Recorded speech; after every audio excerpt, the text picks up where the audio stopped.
अगर यही अमेरिका जाके लादेन को मारता है तो मैं अमेरिका को जालिम नहीं बोलूंगा।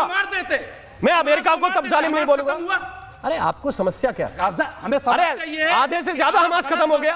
आधे से ज्यादा हमास खत्म हो गया। नहीं आधे पूरा खत्म करते ना, गाजा तो पूरा खत्म। कर्नल शैलन से मुमताज जी। राम जी, अगर आवाज उठाने का कंपटीशन है तो मैं इसके लिए पार्टिसिपेट करने को तैयार हूं। मैं ट्रेंड सोल्जर हूं, मुझे आवाज उठानी आती है, लेकिन आवाज उठाना आपकी डेस्परेशन दिखाता है।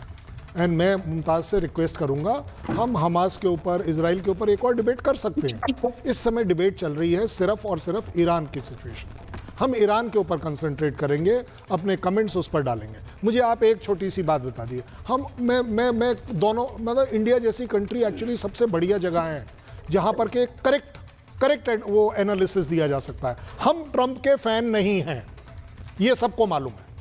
हम ट्रंप की किसी भी पॉलिसी, और वो जो अभी मैडम बता रही थी रिपब्लिकन वाली, मैं उनको बता रहा हूं, आपके जो कांग्रेस पर्सन है उनको तो यार सुन मुमताज हाँ जी जी। मैं मतलब मेरे वाला तो मैं ही जानूंगा ना, आप मेरे लिए मत बोलें तो ज्यादा अच्छा है। वो मैडम ठीक बोल रही है, लेकिन उनको मैं बता रहा हूं और सबको बताने की, भाई ट्रंप ने तो अपने ही कांग्रेस मैन को वार्निंग दे दी कि आपको गायब कर दिया जाएगा, आपको मार दिया जाएगा। ये भी आपका रियलिटी है। तो ईरान कहाँ से आ गया? देखिए, ईरान में जो इस समय प्रॉब्लम है सबसे बड़ी, वो ये है, ट्रंप चाहते हैं तख्ता पलट हो, लेकिन वो उसमें पार्टिसिपेट नहीं करना चाहते या दिखना नहीं चाहते। पहली बात ये जो बात चल रही है कि इतने लोग मारे, इतने हुआ, क्या बोला था ट्रंप ने? अगर किसी भी तरह की कोई जाति हुई तो हम इंटरफेयर करेंगे।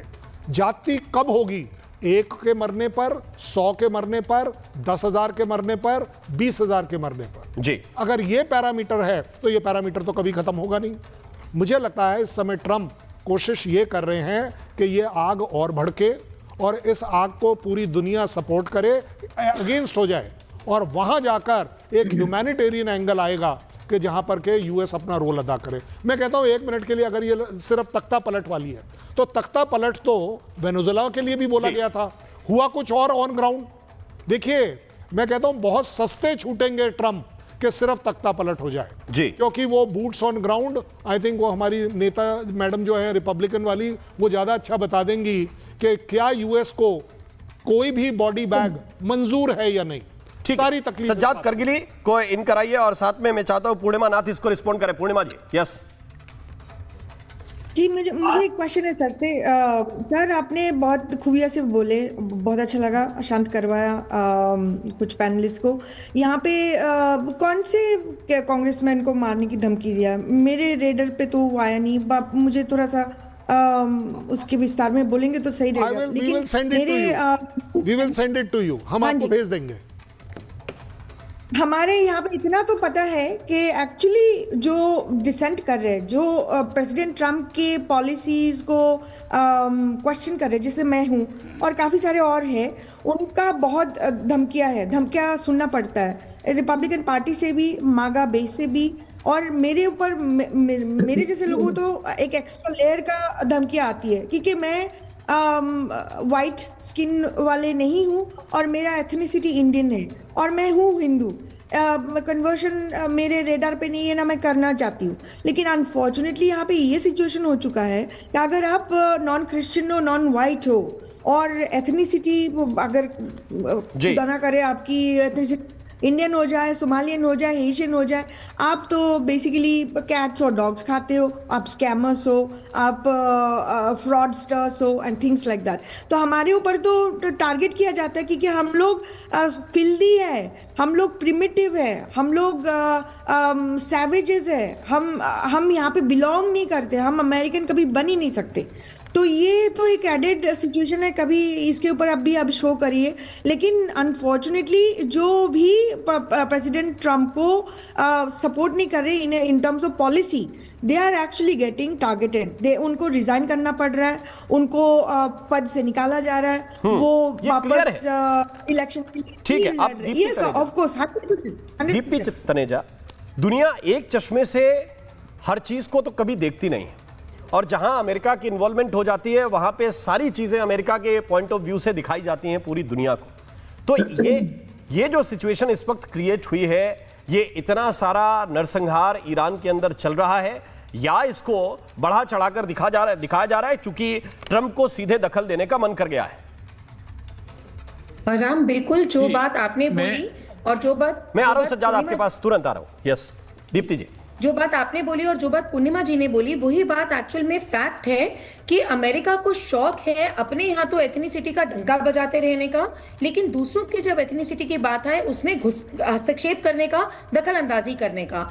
ईरान में जो हो रहा है वो बहुत ही शर्मनाक बात है, उसको बिल्कुल जस्टिफाइबल वो है ही नहीं, लेकिन वो Iran kind of self goal करके बैठ गया है क्योंकि अमेरिका को वहां पे तेल भी दिख रहा है। उस बात को भी नजरअंदाज नहीं किया जा सकता राम, क्योंकि अगर आप कोंगो देखें, सोमालिया देखें, सुदान देखें, इतनी सारी कंट्रीज हैं वर्ल्ड में, खास करके अफ्रीका में, जहां पे सिविल अनरेस्ट, एथनिसिटी की लड़ाइयां, दुनिया भर की चीजें वहां इंटरनली चल रही हैं। तो वहां पे ट्रंप साहब को क्यों नहीं दिखता है कि वहां जाके भी जरा एक ह्यूमैनिटेरियंस की बात कर लें, वहां पर भी महिलाओं की सुरक्षा की, बहुत सारी चीजों की, डेमोक्रेसी की बात कर लें। वहां क्योंकि उनको तेल नहीं दिखता, गैस नहीं दिखती, रेयर अर्थ मिनरल्स नहीं दिखते, तो उनको कोई इंटरेस्ट नहीं है।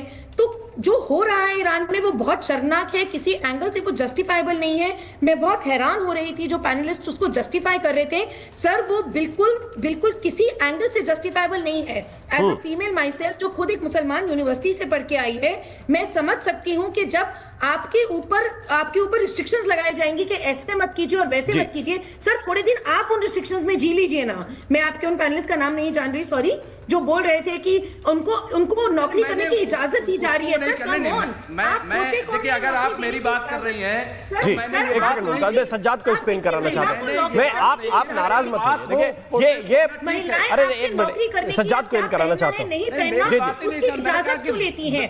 उनसे इजाजत लेंगे क्या? हम किसी से भी इजाजत लेंगे? सज्जाद को इन कराना चाहता हूं। सज्जाद करेंगे। पॉइंट बहुत सीधा है, पॉइंट बहुत सीधा है कि अगर आप दुश्मन के निशाने पर हैं, जिसको कबूल करने में कोई दिक्कत नहीं कि यह सारा अमेरिकन इंटरफेरेंस के बिना हो नहीं सकता, अगर आप दुश्मन के निशाने पर हैं तो कम से कम अपने लोगों को साथ लेकर चलेंगे कि नहीं चलेंगे, और उनकी खुशियों का, उनकी चॉइसेस का ध्यान रखेंगे, या उन पे अपनी सत्ता का जो एक तरह से कहते हैं कि वो जो फौज के बूट्स हैं उनके तरह तले उनको कुचलेंगे? सज्जाद करगिल जी, पहली बात तो यह है कि हमें, जब हम ईरान की बात करते हैं तो हमें ईरान को सबसे पहले अंडरस्टैंड करना पड़ेगा। 1979 से जब इस्लामिक रिवॉल्यूशन ईरान में आया, उसके बाद जब रेफरेंडम होता है, लोग एक सिस्टम को एक्सेप्ट करते हैं। 2009 में भी एक अटेम्प्ट हुआ जिसे वेलवेट रिवॉल्यूशन का नाम दिया गया मीर हुसैन मूसवी के दौर में, और तब से लेकर यह सिलसिला वक्तन फवक्तन प्रोटेस्ट होते रहे ईरान में। ऐसा नहीं है कि ईरान के अंदर प्रोटेस्ट नहीं है।